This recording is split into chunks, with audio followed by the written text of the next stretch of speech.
Hello everyone, মই Assam TET 2021 Mathematics Part 2 Geometry chapter to আজি start কৰিবলৈ গৈ আছো। তো chapter 2 start কৰাৰ আগতে chapter 2 ওপৰত কেইটামান কনসেপ্ট দিব বিচাৰিছো। বেসিক কনসেপ্ট, বিন্দু কি হয়, ৰেখা কি হয়, ৰেখাখণ্ড কি হয়, ৰশ্মি কি হয়, কোণৰ প্ৰকাৰ কেনেকুৱা হ'ব পাৰে, ত্ৰিভুজৰ প্ৰকাৰ, চতুৰ্ভুজ, সুষম বহুভুজ। তো এইবিলাকৰ ওপৰত এটা মই শৰ্ট নোট দি আছো আজি। তো ভিডিওটো শেষলৈকে চাবা। কনসেপ্ট যদি ক্লিয়াৰ নাথাকে তেনেহলে কোশ্চেন বিলাক সলভ কৰিব নোৱাৰিবা। তো আগতে সব বিন্দু, তো বিন্দুটো কি হয় চাবাচোন। বিন্দু বিন্দু কোৱাৰ লগে লগে সাপোজ এ এটা বিন্দু, তো ইয়াৰ পৰা দেখা পালো যে এ বিন্দুটোৰ জাস্ট এটা কিহে স্থিতিহে আছে, স্থিতি আছে। কিন্তু এটা কথা মনত ৰাখিবা, এই বস্তুটোত কি আছে, স্থিতিহে আছে। জাস্ট ইয়াৰ কোনো দিক নাই, প্ৰস্থ নাই, দাঁত নাই, জাস্ট এটা স্থিতিহে আছে। ইয়াক আমি বেসিক্যালি বিন্দু বুলি কওঁ। তো এটা বিন্দুৰ মাজেৰে মই কেইটা ৰেখা অঙ্কন কৰিব পাৰিম। জাস্ট এটা বিন্দু যদি থাকে, এটা বিন্দুৰ মাজেৰে মই কেইডাল ৰেখা অঙ্কন কৰিব পাৰিম। দ্যাট মিন্স অসংখ্য ৰেখা আমি অঙ্কন কৰিব পাৰো। এটা বিন্দুৰ মাজেৰে অসংখ্য ৰেখা আমি অঙ্কন কৰিব পাৰো। তো অসংখ্য বা অঘনন ৰেখা আমি আঁকিব পাৰো। মনত এটা বিন্দুৰ মাজেৰে আমি অসংখ্য ৰেখা আঁকিব পাৰো। এতিয়া এই যে এটা বিন্দুৰ মাজেৰে আমি অসংখ্য ৰেখাইছো, এই বিন্দুগামী ৰেখাবিলাকক কোৱা হয় একবিন্দুগামী ৰেখা। এই ৰেখাবিলাককে অলসো কোৱা হয় একবিন্দুগামী ৰেখা। একবিন্দুগামী ৰেখা। এই ৰেখাবিলাকক একেলগে আমি একবিন্দুগামী ৰেখা বুলি ক'ব পাৰো। মনত ৰাখিবা, একবিন্দুগামী ৰেখা। একবিন্দুগামী কি হয়, এটা বিন্দুৰ ওপৰেৰে যদি কেইবাটাও ৰেখা থাকে হেনেকুৱাকে সেইবিলাকক আমি একবিন্দুগামী ৰেখা বুলি ক'ব পাৰো। এতিয়া দুটা বিন্দুৰ মাজেৰে মই কিমান ৰেখা অঙ্কন কৰিব পাৰো, দুটা বিন্দু। ফৰ এক্সাম্পল দুটা বিন্দুৰ মাজেৰে অনলি মই এডালহে ৰেখা অঙ্কন কৰিব পাৰো। তো এডালহে ৰেখা অঙ্কন কৰিব পাৰি, আঁকিব পাৰি। মনত ৰাখিবা। সো দুটা বিন্দুৰ মাজেৰে জাস্ট এডাল ৰেখাহে আমি আঁকিব পাৰো। আচ্ছা, তিনিটা বিন্দু হলে কি কৰিবা তেনেহলে। সাপোজ তিনিটা বিন্দু বা তাতকে বেছি হ'ব পাৰে। তিনিটা বিন্দু এটা লাইনৰ ওপৰত যদি থাকে, এ বি সি তিনিটা বিন্দু যদি এটা লাইনৰ ওপৰত থাকে, তেনেহলে এই বিন্দু কেইটাক একৰেখীয়া বিন্দু বুলি কোৱা হয়। একৰেখীয়া বিন্দু বুলি কোৱা হয়। মনত ৰাখিবা। তো একৰেখীয়া বিন্দু বুলি কোৱা হয় তিনিটা বিন্দু বা তাতকে বেছিও হ'ব পাৰে, 4টা-5টা বিন্দু হ'ব পাৰে। যদি এটা লাইনৰ ওপৰত থাকে বিন্দু কেইটাক আমি একৰেখীয়া। যদি সাপোজ তিনিটা বিন্দু একৰেখীয়া নহলহেঁতেন, ইয়াতে এটা আছে, ইয়াতে এটা আছে বা ইয়াতে এটা আছে, তেনে এই বিন্দু কেইটা সংযোগ কৰি এটা ত্ৰিভুজ ফৰ্মেট হৈ যাব। তো তিনিটা বিন্দু যদি একৰেখীয়া নহয় তেনেহলে সেই বিন্দুৰে আমি ত্ৰিভুজ গঠন কৰিব পাৰো। মনত ৰাখিবা, এটা ত্ৰিভুজও বনাব পাৰো। তিনিটা বিন্দু যদি একেটা লাইনত নাথাকে, সেই বিন্দু কেইটা আমি একেলগ কৰি এটা ত্ৰিভুজ ফৰ্মেটো কৰিব পাৰো। এতিয়া হৈছে নেক্সট আমাৰ টপিক হৈছে ৰেখা। তো ৰেখা কি চাবা। তো ৰেখা একচুয়ালি আমি এনেকুৱাকে দুই পিনে এৰো চিন দিওঁ, সেইটোহে ৰেখা। তো ৰেখাৰ কোনো আদি বিন্দু বা শেষ বিন্দু নাই। ক'ৰ পৰা ষ্টাৰ্ট হৈছে, ক'ত শেষ হৈছে, একো নাই। তো কোনো আদি বা শেষ বিন্দু নাই ৰেখাৰ। ৰেখা এডাল কেইটা বিন্দু লগ লাগি হৈছে, অসংখ্য বিন্দু লগ লাগি ৰেখা গঠন হৈছে। তো মনত ৰাখিবা, ৰেখাৰ আদি বা শেষ বিন্দু নাই বা প্ৰান্ত বিন্দুও নাই। তো ৰেখাৰ 1 নম্বৰ, ৰেখাৰ আদি বিন্দু বা শেষ বিন্দু নাই। ৰেখাৰ আদি বিন্দু বা শেষ বিন্দু নাই। তাৰ মানে ৰেখাৰ কোনো প্ৰান্ত বিন্দু নাই। সুধিব পাৰে প্ৰান্ত বিন্দু, আদি বিন্দু বা শেষ বিন্দু ৰেখাৰ আদি বিন্দু বা শেষ বিন্দু এইবিলাকক আমি প্ৰান্ত বিন্দু কওঁ। গতিকে ৰেখাৰ কোনো প্ৰান্ত বিন্দু নাই, ডেট মিনছ 0। মনত ৰাখিবা পইণ্টটো। ৰেখা এডাল অসংখ্য বিন্দুৰে গঠিত। ৰেখা এডাল অসংখ্য বিন্দুৰে গঠিত। অসংখ্য বিন্দুৰে গঠিত, মনত ৰাখিবা। ৰেখা এডাল অসংখ্য বিন্দুৰে গঠিত। ৰেখা দুই ধৰণৰ হ'ব পাৰে, মনত ৰাখিবা। ৰেখা দুই ধৰণৰ হ'ব পাৰে। দুই ধৰণৰ হ'ব পাৰে। দুই ধৰণৰ হ'ব পাৰে। কেনেকুৱা তেনেহ'লে? তো এটা সৰল ৰেখাও হ'ব পাৰে, এটা বেকা ৰেখাও হ'ব পাৰে। ডেট মিনছ সৰল ৰেখা, ছাপোজ সৰল ৰেখা আমি চবে চিনি পাওঁ ন? সৰল ৰেখা ডেট মিনছ এনেকুৱা ষ্ট্ৰেট লাইনত। আৰু বেকা ৰেখাবিলাক কোনবিলাক তেনেহ'লে? বেকা ৰেখা তো যোনবিলাক ৰেখা এনেকুৱাকে গৈ আছে এইবিলাকক আমি বেকা ৰেখা বুলি ক'ম। তো সৰল ৰেখাৰ এটা নিৰ্দিষ্ট দিশ আছে চাবা, কিন্তু বেকা ৰেখাৰ কোনো নিৰ্দিষ্ট দিশ নাই। এটা ডাইৰেক্ট এটা পইণ্টত গৈ আছে, কোনোবা এটা ষ্ট্ৰেট লাইনত এনেকুৱাকে গৈ আছে, এইটো চাইডতো গৈ আছে। নিৰ্দিষ্ট দিশ আছে বুলি আমি ক'ব পাৰোঁ। নিৰ্দিষ্ট দিশ আছে। কাৰ আছে? সৰল ৰেখাৰ। তো সৰল ৰেখাৰ নিৰ্দিষ্ট দিশ আছে, কিন্তু বক্ৰৰেখাৰ কোনো নিৰ্দিষ্ট দিশ নাই। কোনো নিৰ্দিষ্ট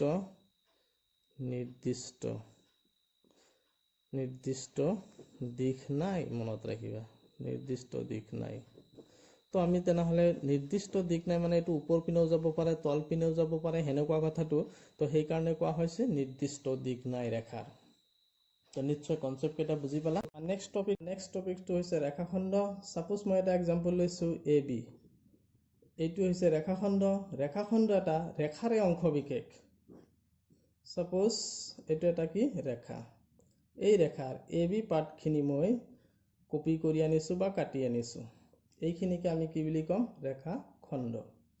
তো ৰেখাখণ্ডৰ ইয়াতে আহি শেষ হৈছে, এইটো চাইডত। ডেট মিনছ এইটো চাইডত A পইণ্টত শেষ হৈছে, এইটো চাইডত ডেট মিনছ B পইণ্টত শেষ হৈছে। তো ইয়াৰ তেনেহ'লে প্ৰান্ত বিন্দু কেইটা হ'ল? দুটা হ'ল। তো মনত ৰাখিবা ৰেখাখণ্ডৰ প্ৰান্ত বিন্দু দুটা। ৰেখাখণ্ড অসংখ্যক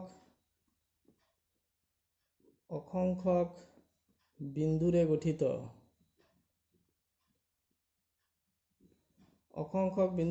হয়নে নাই? চোৱা ইয়াতে এনেকুৱা বহুত কেইটা পইণ্ট লগ লাগিহে এটা ৰেখা খণ্ড হৈছে। তো নিশ্চয় টপিকছটো বুজি পাইছা। নেক্সট টপিকছটো হৈছে আমাৰ ৰশ্মি। কেনেকুৱা চাবা। ছাপোজ এই এটা পইণ্ট, এই পইণ্টৰ পৰা এইখিনি গৈ আছে, এইটো এনেকুৱাকে গৈ আছে। তো ডেট মিনছ ইয়াৰ কোনো শেষ নাই, সেনেকৈ গৈ আছে। তো এইটো আমাৰ শেষ বিন্দু এটা বুলি আমি ক'ব পাৰোঁ। ডেট মিনছ এইটোৱে আমাৰ প্ৰান্ত বিন্দু। আৰু এনেকৈ গৈ আছে, তাৰমানে এটা নিৰ্দিষ্ট দিশ আছে। তো ৰশ্মিৰ নিৰ্দিষ্ট দিশ আছে, মনত ৰাখিবা। দিশ আছে। ৰশ্মিৰ প্ৰান্ত বিন্দু কেইটা? প্ৰান্ত বিন্দু অনলি এটা। ত্ৰিভুজ কোৱাৰ লগে লগে আমি এইবিলাককে ত্ৰিভুজ বুলি কওঁ, যাৰ তিনিটা বাহু ABC। তো ABC এটা ত্ৰিভুজ লৈছোঁ মই।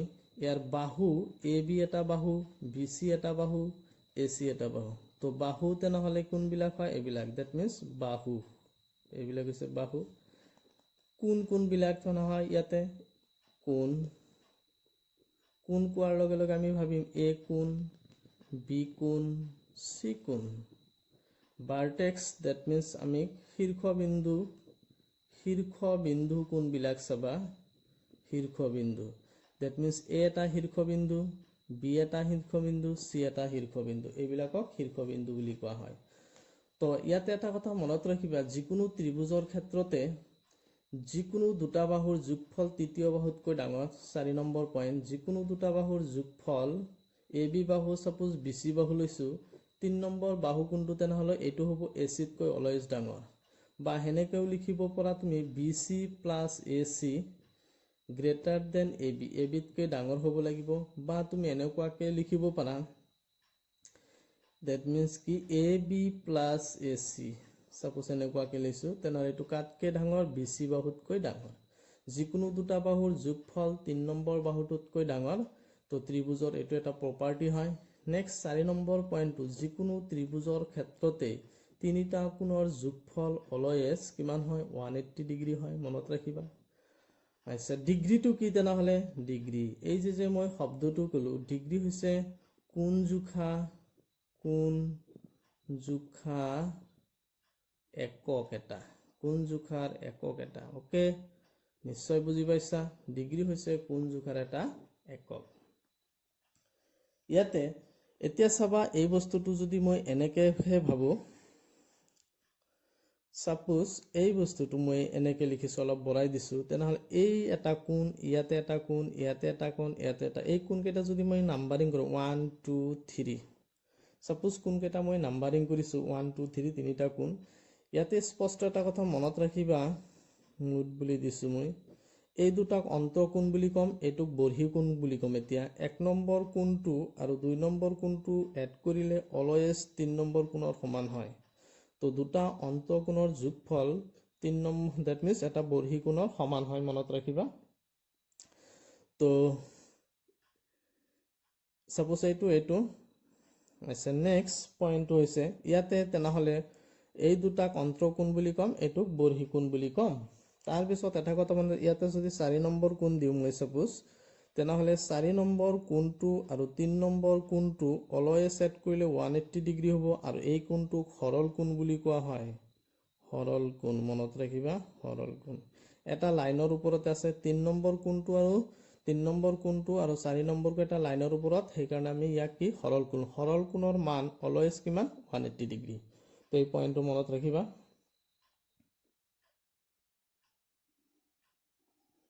আচ্ছা তো এই দুটা বস্তু ইয়াতে মনত ৰাখিবা তো দুটা অন্তঃকোণৰ যোগফল এটা বৰ্হি কোণৰ সমান হয় আৰু দ্যাট মিন্স এটা অন্তঃকোণ আৰু এটা বৰ্হি কোণ দুটা একেলগে মিলি সৰল কোণ হ'ব পাৰে সৰল কোণৰ মান কিমান 180 ডিগ্ৰী নিশ্চয় টপিকটো বুজি পাইছা এতিয়া কোণৰ প্ৰকাৰৰ বিষয় লৈ যাম এতিয়া আমি কোণৰ প্ৰকাৰ চাবা কোণৰ প্ৰকাৰ নেক্সট টপিকস মই লৈছো কোণৰ প্ৰকাৰ কোণৰ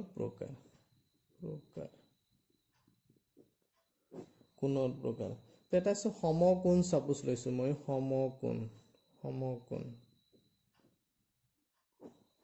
সমকোণ বিলাক কেনেকুৱা হয় যদি এই এংগলটো সাপোজ থিতা বুলি ধৰিলো আৰু ইয়াৰ মানটো যদি 90 ডিগ্ৰী হয় তাৰ মানে থিতা = যেতিয়া 90 ডিগ্ৰী হ'ব তেতিয়া হেতুক আমি সমকোণ বুলি ক'ব পাৰো 2 নম্বৰটো হৈছে সূক্ষ্মকোণ কেনেকুৱা বস্তু চাবা সাপোজ সূক্ষ্মকোণৰ মান অলৱেজ 90 ডিগ্ৰীতকৈ সৰু হয় তো থিতা যদি এংগল হয় 90 ডিগ্ৰীতকৈ সৰু আৰু 0 ডিগ্ৰীতকৈ ডাঙৰ মনত ৰাখিবা সূক্ষ্মকোণৰ মান 0তকৈ ডাঙৰ হয় আৰু 90 ডিগ্ৰীতকৈ কিমান হয় 90 ডিগ্ৰীতকৈ সৰু 0তকৈ ডাঙৰ মনত ৰাখিবা সাপোজ থিতা = 30 ধৰিলো 30 টো 0তকৈ ডাঙৰ হল 90 ডিগ্ৰীতকৈ সৰু হল 3 নম্বৰত চাবা স্থলকোণ কি হয় চাবা স্থলকোণৰ মান দ্যাট মিন্স মই এটা এংগল বনাইছো সাপোজ ইয়াতে এই কোণটো সাপোজ থিতা এই কোণটো দ্যাট মিন্স 90 ডিগ্ৰীতকৈ ডাঙৰ হ'ব তো কোণটোৰ মান 90 ডিগ্ৰীতকৈ ডাঙৰ হ'ব আৰু 180 ডিগ্ৰীতকৈ কিমান হ'ব সৰু হ'ব তো যোনটো ৰেঞ্জ 90 ডিগ্ৰীতকৈ ডাঙৰ হয় 180 ডিগ্ৰীতকৈ সৰু হয় সেইবিলাকক আমি কি বুলি কম স্থলকোণ বুলি কম নেক্সট মনত ৰাখিবা 4 নম্বৰ প্ৰবৃদ্ধ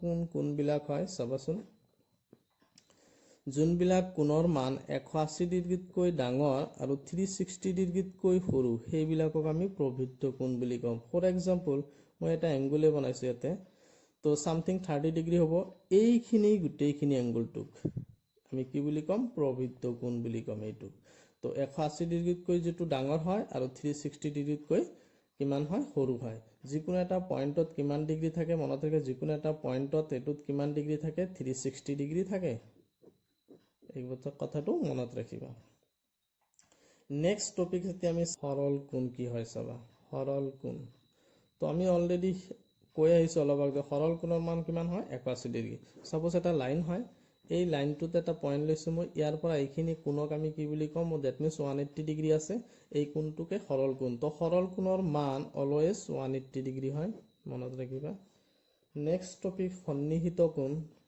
সন্নিহিত কোণ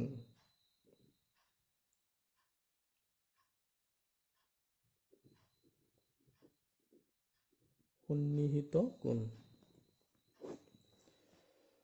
সন্নিহিত কোণটো কেনেকুৱা সাপোজ এটা পয়েন্টত হয়তো দুটা কোণ আছে একেলগে এটা পয়েন্টৰ পৰা হয় কোণটো তেতিয়া আমি হে এটা আনটো কি বুলি ক'ব পাৰো সন্নিহিত কোণ ক'ব পাৰো বা এনেকুৱা হ'ব পাৰে এটা পয়েন্টত এইটো এটা কোণ লাগি আছে এইটো এটা কোণ লাগি আছে এইবিলাকক আমি কি বুলি কওঁ সন্নিহিত কোণ বুলি কওঁ মনত ৰাখিবা তাৰ পিছত বিপ্ৰতীপ কোণ বিপ্ৰতীপ কোণ বিপ্ৰতীপ কোণ বিপ্ৰতীপ কোণ বিলাক চাবাচোন সাপোজ দুডাল ৰেখা এনেকুৱাকে আহিছে কাটাকাটি কৰিছে এই কোণৰ বিপ্ৰতীপ কোণটো এইটোৰ বিপ্ৰতীপ কোণ এইটো মনত ৰাখিবা তো পূৰক কোণ কি হয় চাবা নেক্সট পূৰক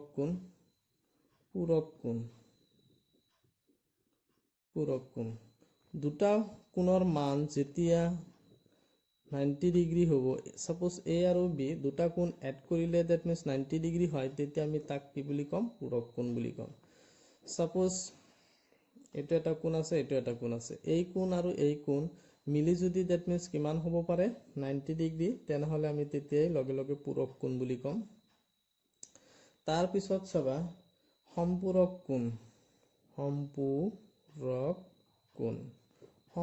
কোণ কি হয় চাবাচোন দুটা কোণৰ মান সাপোজ A আৰু B আমি এড কৰিছো যেতিয়া ৰিজাল্ট 180 ডিগ্ৰীৰ সমান হয় তেতিয়াই আমি কোৱা হও সম্পূৰক কোণৰ মান তেনেহলে কিমান 180 ডিগ্ৰী এতিয়া আমি ক'ব বিচাৰিছো নেক্সট ত্ৰিভুজলৈ আহিছো ত্ৰিভুজ আকৌ ত্ৰিভুজত আহিছো ত্ৰিভুজ এইটা বেসিক কনসেপ্ট মনত থাকে ত্ৰিভুজক কোন হিচাপত যদি মই চাও কোন হিচাপত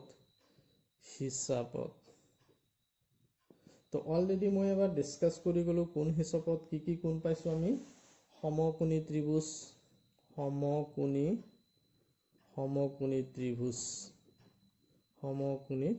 সমকোণী ত্ৰিভুজৰ এটা কোণৰ মান 90 ডিগ্ৰী হয় তাৰ পিছত দুই নম্বৰটো পাইছিলো কি সূক্ষ্মকোণী ত্ৰিভুজ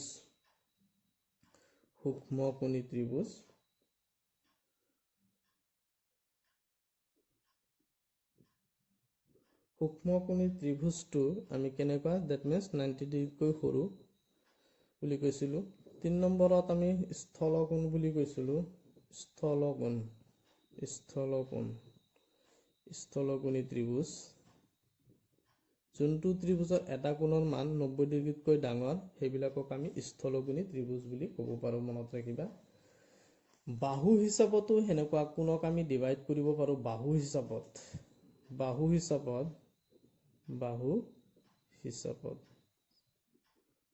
হিচাপত যেতিয়া মই চাম ত্ৰিভুজ এটাক তো এক নম্বৰত সমবাহু মানে কি চাবা যাৰ সাপোজ এটা ত্ৰিভুজ লৈছো মই এই ত্ৰিভুজৰ তিনিটা বাহুৰ মাপ সমান তাৰ মানে সাপোজ A B C তো AB বাহু ইকুৱেল টু BC বাহু ইকুৱেল টু AC বাহু তিনিটা বাহু সমান আৰু এটা খাস কথা ইয়াতে তিনিটা কোণৰ মান কিমান হয় সমান হয় আৰু কিমান 60 ডিগ্ৰী তো তিনিটা কোণৰ মান 60 ডিগ্ৰী হয় তো 90 ডিগ্ৰীতকৈ সৰু কোণ বিলাকক আমি কি বুলি কৈছিলো তেনেহলে 90 ডিগ্ৰীতকৈ সৰু দ্যাট মিন্স কি কোণ সূক্ষ্মকোণী তেনেহলে এইটো এটা কি হ'ব পাৰে সূক্ষ্মকোণী হ'ব পাৰে সূক্ষ্মকোণী ত্ৰিভুজ নেক্সট চাবা সমদ্বিবাহু ত্ৰিভুজ নম্বৰ 2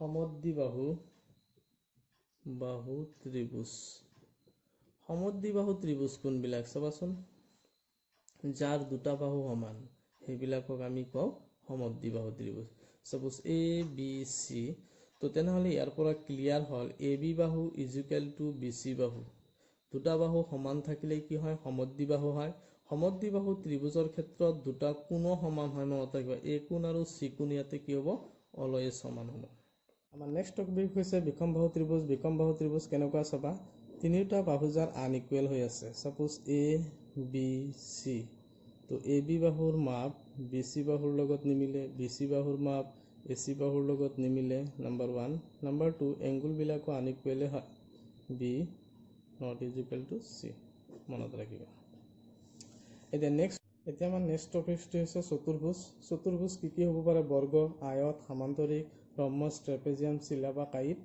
তো চাবা বৰ্গটোৰ বিষয়ে মই কৈ আছো বৰ্গ suppose A B C D এটা বৰ্গ তো ইয়াৰে চাবা এ বি বাহু ইকুৱেল টু বি সি বাহু ইকুৱেল টু চি ডি বাহু ইকুৱেল টু বৰ্গৰ চাৰিটা বাহু অলৱেজ কিমান হয় সমান হয় তাৰপৰা সেকেন্ড কন্ডিশনত মই লিখিছো এ বি ডি সিৰ লগত প্যাৰালেল হয় তাৰপিছত বি সি কাৰ লগত এ ডিৰ লগত প্যাৰালেল হয় নাম্বাৰ 2 ক্লিয়াৰ নেক্সট এ কোণ বি কোণ সি কোণ ডি কোণ চাৰিটা কোণৰ মান 90 ডিগ্ৰী হয় ইকুৱেলে হয় ইয়াতে কৰ্ণ মানে দ্যাট মিন্স এ সি এটা যদি কৰ্ণ হয় আৰু বি ডি যদি এটা কৰ্ণ হয় দুইটা কৰ্ণই যদি ও বিন্দুত কাটে তেনেহলে এ সিৰ মান এণ্ড বি ডিৰ মান অলৱেজ ইকুৱেল মনত ৰাখিবা এ সি আৰু বি ডি সকলোমে পাৰপেণ্ডিকুলাৰলি কাটে দ্যাট মিন্স ইয়াতে 90 ডিগ্ৰী ইয়াতে 90 ডিগ্ৰী ইয়াতে 90 ডিগ্ৰী ইয়াতে 90 ডিগ্ৰী আৰু এই এ সি আৰু বি ডি এই দুই বাহুক সমানে দুটা ভাগত ডিভাইড কৰে that means A O equal to O C হ'ব and D O equal to O B হ'ব তো condition A O equal to O C and B O equal to O D দুটা ভাগত সমানে ভাগ কৰিব আৰু কেনেকুৱাকে পাৰপেণ্ডিকুলাৰলি 90 ডিগ্ৰী কৰি ভাগ কৰে ইয়াতে দ্যাট মিন্স বৰ্গৰ পি মিন্স পেৰিমিটাৰ লিখিছো সাপোজ এ হয় যদি এইবিলাক দৈৰ্ঘ্য তেনেহলে কেইটা এটা দুটা তিনটা চাৰিটা এটো হৈছে পেৰিমিটাৰ মানে পৰিসীমা এ ইনটু এ মানে বাহু স্কয়াৰ কালি এ মিন্স এতে কালি বুজাইছো কালি means A and total angle এই দ্যাট মিন্স ইয়াৰ ভিতৰত কিমানখিনি এংগল হ'ব পাৰে 360 ডিগ্ৰী নেক্সট টপিকটো চাবা আয়তৰ ক্ষেত্ৰত কি আছে এ বি সি ডি এটা আয়ত হয় আয়তৰ পেৰিমিটাৰ দ্যাট মিন্স ইয়াতে যদি এটো এল হয় এটো যদি বি হয় তো এল প্লাস বি ইনটু 2 এটো হ'ব পেৰিমিটাৰ মিন্স পৰিসীমা লেন্থ পূৰণ ব্ৰেথ কৰিলে এৰিয়া হৈ যাব এণ্ড টি এ কৰিলে দ্যাট মিন্স কিমান হ'ব 360 ডিগ্ৰী হৈ যাব ইয়াতে এ বি বাহুটো ডি সি বাহুৰ লগত সমান আছে এণ্ড এ বি বাহু প্যাৰালেল টু ডি সি হয় এই বাহুৰ প্যাৰালেল হয় কেতিয়াও কটাকটি নকৰে বি সি বাহু ডি সি বাহুৰ সমান আৰু দুইটাই কি হয় সমান্তৰাল হয় এ কোণ বি কোণ সি কোণ ডি কোণ চাৰিটা কোণ 90 ডিগ্ৰী হয় ইয়াৰ এ সি কৰ্ণ আৰু বি ডি কৰ্ণ অলৱেজ ইকুৱেল লেন্থৰে হয় আৰু সমানে দুই ভাগ কৰে A O equal to O C and B O equal to O D সমানে দুই ভাগ কৰে নেক্সট হৈছে আমাৰ সমান্তৰিকৰ যিটো কালি সমান্তৰিকৰ যিটো পৰিসীমাৰ formula that means 2 into L plus B এৰিয়াৰ যিটো ফৰ্মুলা হৈছে বি ইনটু এইচ বি মানে বেছ আৰু এইচ মানে দ্যাট মিন্স হাইট সমান্তৰিকটো কিমানখিনি হাইট আৰু টোটেল এংগল এটা দুটা তিনটা চাৰিটা এংগল এড কৰিলে কিমান পাম 360 ডিগ্ৰী পাম ইয়াতে চাবা ইন্টাৰেষ্টিং কি এ বি বাহু ডি সি বাহুৰ সমান হয় এণ্ড সমান্তৰাল হয় এক নম্বৰ কন্ডিশন বি সি বাহু এ ডি বাহুৰ সমান আৰু সমান্তৰাল এ কোণ সি কোণৰ লগত মিলিব সমান হয় ডি কোণ বি কোণৰ লগত সমান হয় ইয়াৰ যেটো কৰ্ণ হয় সাপোজ এ সি আৰু বি ডি দুটা কৰ্ণ এই কৰ্ণই পৰস্পৰ ও বিন্দুত কাটে তো এই কৰ্ণ দুটাৰৰ লেন্থ কেতিয়াও ইকুৱেল নহয় মনত ৰাখিবা আৰু কৰ্ণই কেনেকুৱাকে দুই সমানে দুই ভাগ কৰে A O equal to O C and D O equal to O B সমানে দুই ভাগ কৰে মনত ৰাখিবা নেক্সট টপিকটো হৈছে আমাৰ ব্ৰহ্মছৰ ক্ষেত্ৰত আমি কি লিখিব পাৰো that means A B B C D C and A D all বাহু আৰ ইকুৱেল হয় মনত ৰাখিবা নেক্সট হৈছে এই বাহুবিলাক কি হয় পৰস্পৰ সমান্তৰাল হয় এ বি বাহু ডি সি বাহুৰ লগত বি সি বাহু এ ডি বাহুৰ লগত এ কোণ সি কোণৰ এ কোণ ইকুৱেল টু সি কোণ বি কোণ ইকুৱেল টু ডি কোণ এই কোণৰ লগত মিলিব এইটোৰ লগত মিলিব তাৰপিছত ইয়াৰো ঠিক কৰ্ণ আছে যদি মই কৰ্ণটো ড্ৰ কৰোঁ এই কৰ্ণই পৰস্পৰ 90 ডিগ্ৰী কৰি সমানে ডিভাইড কৰে। কৰ্ণ পৰস্পৰ লম্বভাৱে সমদ্বিখণ্ডিত হয়। কৰ্ণ দুডালৰ দৈৰ্ঘ্য অলৱেজ ইকুৱেলে থাকে আৰু কৰ্ণই দুই ভাগত ভাগ কৰিছে। Suppose AO is equal to OC and BO is equal to OD, BO is equal to OD, এনেকুৱাকৈ দুই ভাগ কৰে। ইয়াৰ ফৰ্মুলা যিটো আমি পেৰিমিটাৰ লিখিম, সাপোজ A হয় লেন্থ, এইটোৰ লেন্থ A, এইটোৰ লেন্থ A, এইটোৰ লেন্থ A, কেইটা হ'ল 4টা A, পৰিসীমা হৈ গ'ল। এৰিয়াৰ formula D1 into D2 divided by 2, that means এইটোত যদি D1 ধৰি লওঁ, এইটোক যদি D2 ধৰি লওঁ, D1 D2 ডিভাইডেড বাই 2 লিখিম। এইটো হৈছে আমাৰ ফৰ্মুলা। টোটেল এংগল ইয়াত 1 2 3 4টা কিমান 360 ডিগ্ৰী।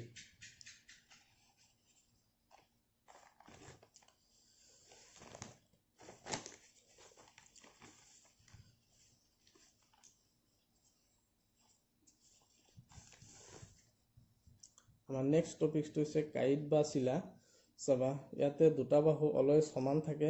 এই দুটা এইটোৰ লগত সমান, এইটো এইটোৰ লগত সমান। মই নাম দিছোঁ ABCD। তো ইয়াতে যেতিয়া মই ওলাম দুটা A আছে, দুটা B আছে, এইটো পৰিসীমা হৈ গ'ল। এৰিয়াৰ যিটো ফৰ্মুলা, ডেট মিনছ এইটো এটা ডায়গনেল ড্ৰ কৰিলোঁ, এইটো এটা ডায়গনেল ড্ৰ কৰিলোঁ। D1 ইনটু D2 বাই 2 হয়। সাপোজ এইটো D1 নাম দিছোঁ, এইটো D2, দুটা মাল্টিপ্লিকেশ্যন কৰিম এণ্ড 2ৰে ডিভাইড কৰিম। এৰিয়াৰ ফৰ্মুলা যে টোটেল এংগল কিমান ইয়াতে 360 ডিগ্ৰী। ইয়াতে চাবা ইণ্টাৰেষ্টিং AD বাহু ইজ ইকুৱেল টু BC। তো AD বাহু ইজ ইকুৱেল টু BC বাহুৰ সমান হয় আৰু DC বাহু DC বাহু BC বাহুৰ লগত ইকুৱেল হয়। কৰ্ণ দুডাল পৰস্পৰ লম্বভাৱে সমদ্বিখণ্ডিত হয়। তো মনত ৰাখিবা এইখিনিয়ে। নেক্সট টপিকটো হৈছে বহুভুজ আৰু সুষম বহুভুজ, দুইটাৰ মাজত ডিফাৰেঞ্চ চাবা। বহুভুজ এটা হ'বলৈ হ'লে কমেও 3টা বাহু লাগিব, 4টা 5টা 6টা 10টা এনেকুৱাও থাকিব পাৰিব। মিনিমাম কেইটা লাগে? 3টা বাহু লাগে।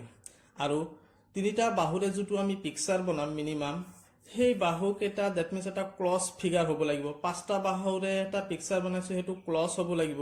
সাপোজ এনেকুৱা য'ৰ পৰা ষ্টাৰ্ট কৰিছোঁ সেনেকুৱাকৈ তত আহি শেষ হৈছে, তাৰমানে পিকচাৰটো বন্ধ পিকচাৰ হৈছে। 6টা বাহু আছে ইয়াতে, ইয়াৰ পৰা সাপোজ ষ্টাৰ্ট কৰিছোঁ সেনেকুৱাকৈ, ডেট মিনছ ইয়াতে আহি শেষ হৈছে। গতিকে এনেকুৱা বন্ধ পিকচাৰ হ'ব লাগিব, তেতিয়া আমি তাক বহুভুজ ক'ব পাৰিম। সাপোজ মই এটা পিকচাৰ বনাইছোঁ এনেকুৱাকৈ, এই পিকচাৰটো এনেকুৱাকৈ, এইটো মোৰ খোলা ৰাখিছোঁ। তো এইটো মোৰ খোলা ৰাখিছোঁ, এইটো বহুভুজ হ'ব নোৱাৰে, মনত ৰাখিবা। তাৰপিছত হয়তো মই এনেকুৱাকৈ এটা পিকচাৰ লৈছোঁ, ইয়াতেও বাহু আছে আনলিমিটেড সেনেকুৱাকৈ। তো এইখিনি মই ডেট মিনছ অপেন ৰাখিছোঁ, এইখিনিৰ কাৰণে আমাৰ ডেট মিনছ এই পিকচাৰটো কি হ'ব নোৱাৰে? বহুভুজ হ'ব নোৱাৰে। বহুভুজ হ'বলৈ হ'লে 3টা বা তাতকৈ বেছি বাহু হ'ব লাগিব। তাৰপিছত ছেকেণ্ড কনচেপ্টটো হৈছে এই পিকচাৰটো ক্লজ হ'ব লাগিব, তেতিয়াই তাক আমি বহুভুজ বুলি কওঁ। অপেন থাকিলে সেইটো বহুভুজ হ'ব নোৱাৰে। এই বহুভুজৰ পৰাই সুষম বহুভুজ আহিছে। সুষম বহুভুজ কি তেনে চাবা। সুষম বহুভুজ প্ৰতিটো বহুভুজৰে যেতিয়া কোণনবিলাকৰ মেজাৰমেণ্ট ইকুৱেল আৰু বাহুৰ মাপ 1, যদি প্ৰতিটো কোণৰ মাপ একে হয় আৰু বাহুৰ মাপ একে হয়, তেনেহ'লে তাক আমি সুষম বহুভুজ বুলি ক'ব পাৰোঁ। তো বৰ্গ এটা সুষম বহুভুজ হয়। এতিয়া মই সাপোজ এইটো খৰভুজ লৈছোঁ, এই খৰভুজটোৰ প্ৰতিটো বাহু সমান সমান কৰি মই ড্ৰ কৰিছোঁ। 2 centimetre 2 centimetre 2 centimetre 2 centimetre 2 centimetre 2 centimetre. প্ৰত্যেকটো বাহু যেতিয়া মই সমান সমান লেন্থৰ লৈ পিকচাৰটো বনাম, তেতিয়া ইয়াৰ প্ৰতিটো কোণৰ মাপো সেনেকুৱাকৈ সমানে হ'ব। আৰু কোণবিলাক যদি সমান হয়, বাহুবিলাক যদি সমান হয়, তেতিয়া তাক আমি কি বুলি ক'ম? সুষম বহুভুজ বুলি ক'ম। তো সুষম মানেই এটা কথা আমি মনত ৰাখিব লাগিব কি প্ৰতিটো বাহুৰ মাপ ইকুৱেল আৰু প্ৰতিটো কোণৰ মাপ ইকুৱেল। আচ্ছা, প্ৰত্যেকটো পিকচাৰে ডেট মিনছ বহুভুজেৰে আমি কোণবিলাক কেনেকৈ ওলাওঁ, কোণবিলাক ওলোৱাৰ এটা ফৰ্মুলা টোটেল এংগুল। সাপোজ এইটো এটা এংগুল, এইটো এটা এংগুল, টোটেল কেইটা আছে? 6টা এংগুল আছে। 6টা এংগুল মিলি কিমান হৈছে? বা স্কুৱেৰৰ 4টা এংগুল আছে, 4টা এংগুল মিলি টোটেল এংগুলটো কিমান হয়? সপ্তম ভুজৰ কিমান হ'ব পাৰে, পঞ্চম ভুজৰ কিমান হ'ব পাৰে, তাৰ কাৰণে ফৰ্মুলা এইটো। তো n-2 ইনটু 180 ডিগ্ৰী, n মানে ইয়াতে বাহু সংখ্যা বুজাইছে, বাহুৰ সংখ্যা মনত ৰাখিবা। n মিনছ বাহুৰ সংখ্যা বুজোৱা হৈছে। সাপোজ মই এটা এক্সাম্পল লৈছোঁ, সাপোজ এইটো স্কুৱেৰ হয়। এই স্কুৱেৰটোত ডেট মিনছ সাপোজ মই এটা স্কুৱেৰে বনাইছোঁ, স্কুৱেৰটোত টোটেল এংগুল কিমান আছে? ফৰ্মুলা হৈছে n-2 ইনটু 180 ডিগ্ৰী। তো এনৰ মান মানে 4ৰ পৰা 2 গ'লে 180 ডিগ্ৰী, তেনেহ'লে কিমান? 4ৰ পৰা 2 গ'লে 2 হৈ গ'ল 180 ডিগ্ৰী, তাৰমানে কিমান হ'ল? 360 ডিগ্ৰী হৈ গ'ল। তাৰমানে ইয়াতে টোটেল এংগুল কিমান আছে? 360 ডিগ্ৰী। এতিয়া তেনেকুৱাকৈ মই যদি এটা খৰভুজ লৈছোঁ, সাপোজ ফৰ এক্সাম্পল মই এটা খৰভুজ লৈছোঁ, টোটেল এংগুল কিমান আছে সেইটো ওলাব লাগে। n-2 into 180 degree. তো n-2, এনৰ মান 6, 6 - 2 কিমান হৈ গ'ল? 180 ডিগ্ৰী। মতে multiplication 4 into 180 degree, 4 into 180 degree, 4 to 0 এই 32 413 দ্যাট মিন্স 7 টোটাল এংগলটো আমি কিমান পাই গেলো 720 ডিগ্ৰী পাই গেলো এনেকুৱাকে আমি কি উলাব পাৰো যিকোনো পিকচাৰৰে যিকোনো বহুভুজৰে আমি টোটাল এংগলটো উলাব পাৰো বঢ়ি কোণৰ মাপ আমি কেনেকৈ উলাও তাৰ এটা ফৰ্মুলা মই লৈছো সাপোজ এটো এটা সুষম বহুভুজ আছিল এই লাইনটো মই অলপ বঢ়াই দিলো বঢ়াই দিয়াৰ লগে লগে এইটোক অন্তৰকোণ বুলি কম এইটোক বঢ়ি কোণ বুলি কম তো নেক্সট এইটোক অন্তৰকোণ এইটো বঢ়ি কোণ তো অন্তৰকোণ বিলাকৰ মেজাৰমেন্ট আমি কেনে কৰা প্ৰতিটো অন্তৰকোণৰ মাপ TA/n TA মতলব টোটাল এংগল মই কিমান এই পিকচাৰটোত কিমান পাইছো 720 ডিগ্ৰী 720 ডিগ্ৰীক আমি কিহেৰে ডিভাইড কৰিম 6 এৰে ডিভাইড কৰিলে প্ৰতিটো অন্তৰকোণৰ মাপ মেজাৰমেন্টটো ওলাই যাব নেক্সট আবা প্ৰতিটো বঢ়ি কোণৰ মাপ তো টোটাল এটা লাইনত কিমান থাকে 180 ডিগ্ৰী পৰা অন্তৰকোণটো যদি মই মাইনাস কৰি দিও তেনেহলে কি থাকিব বঢ়ি কোণৰ মাপ ওলাই যাব 180 ডিগ্ৰী মাইনাস TA/n তো তেনেহলে আমাৰ বঢ়ি কোণৰ মাপৰ ফৰ্মুলা এইটো মনত ৰাখিবা নেক্সট আমাৰ টপিক হৈছে বাহুৰ সংখ্যা তো আমি সুষম বহুভুজৰ বাহুৰ সংখ্যা কেনেকৈ ওলাম বা বহুভুজৰ আমি বাহুৰ সংখ্যা কেনেকৈ ওলাম তো মনত ৰাখিবা সুষম বহুভুজৰ বাহুৰ সংখ্যাৰ কথা কোৱা হৈছে 360 ডিগ্ৰী তো প্ৰত্যেকটো পিকচাৰৰে বঢ়ি কোণৰ মাপৰ সমষ্টি 360 ডিগ্ৰী টু ফিক্সড যিকোনো সুষম বহুভুজৰে মনত ৰাখিবা যিকোনো সুষম বহুভুজৰ বঢ়ি কোণৰ মাপৰ সমষ্টি 360 প্ৰতিটো অন্তঃকোণৰ মাপেৰে যেতিয়া মই ডিভাইড কৰিম লগে লগে আমাৰ কি ওলাই যাব সুষম বহুভুজৰ বাহুৰ সংখ্যা ওলাই যাব নেক্সট আৰু এটা ফৰ্মুলা কৰ্ণৰ সংখ্যা কৰ্ণৰ ফৰ্মুলা n - 3 ডিভাইডেড বাই 2 তা কৰ্ণ বা ডায়াগোনাল বুলি আমি কম তো সাপোজ এটো এটা স্কয়ার হয় এই স্কয়ারটো কেটা ডায়াগোনাল দুটা অলরেডি আমি জানো তো ইয়াৰ যেটো ফৰ্মুলা দি আমি চলাম দ্যাট মিন্স বাহুৰ সংখ্যা কেটা 4টা 4 - 3 ডিভাইডেড বাই 2 তো 4 4ৰ পৰা 3 গলে কিমান থাকিল 1 থাকিল 2 2 ৰে কাটি দিয়া 2 তেনেহলে কেটা হল দুটা হৈ গল হেনেকুৱাকে এই খৰবস্তুটো তেনেকুৱাকে ডায়াগোনাল কেটা আছে ফাইন্ড আউট কৰিব পাৰা 2 6 * 6 - 3 আচ্ছা নেক্সট সবা 2 6 ৰ পৰা 3 গলে কিমান থাকিল 3 2 ৰে 6 কাটি দিয়া 3 যা তো কিমান হৈ গল 9টা কৰ্ণ আছে তেনেহলে এনেকুৱাকৈ আমি যিকোনো বস্তুৰে কি উলাব পাৰো বাহু দ্যাট মিন্স কৰ্ণৰ সংখ্যা উলাব পাৰো মনত ৰাখিবা নেক্সট টপিকটো হৈছে পাইথাগোৰাছ উপপাদ্য তো পাইথাগোৰাছ উপপাদ্যটো অনলি ৰাইট এংগল ট্ৰায়াঙ্গলৰ ক্ষেত্ৰতে হয় তো সাপোজ মই ধৰি লৈছো ABC এটা ৰাইট এংগল ট্ৰায়াঙ্গল তাৰ মানে এটা সমকোণী ত্ৰিভুজ যাৰ বি কোণটো 90 ডিগ্ৰী আছে তো ইয়াৰ এটো হৈছে এটা ভূমি আৰু এটো হৈছে এটা লম্ব আৰু এটো এটা কি হয় কৰ্ণ হয় তো আমি ফৰ্মুলা লিখিব পাৰো AC² = AV² + BC²। তো এই ফৰ্মুলাৰ জৰিয়তে আমি বহুত প্ৰবলেম কৰিব লাগিব তো এই চেপ্টাৰটোত যিমান কেটা ফৰ্মুলা দিয়া হৈছে কনসেপ্ট কেটা মনত ৰাখিবা আমাৰ নেক্সট ক্লাছত ইয়াৰ MCQ কোৱেশ্চন বিলাক আহি আছে তোমালোকে ৰেডি থাকা যদি ভিডিওটো ভাল লাগিছে লাইক আৰু শেয়াৰ কৰিবা থ্যাংক ইউ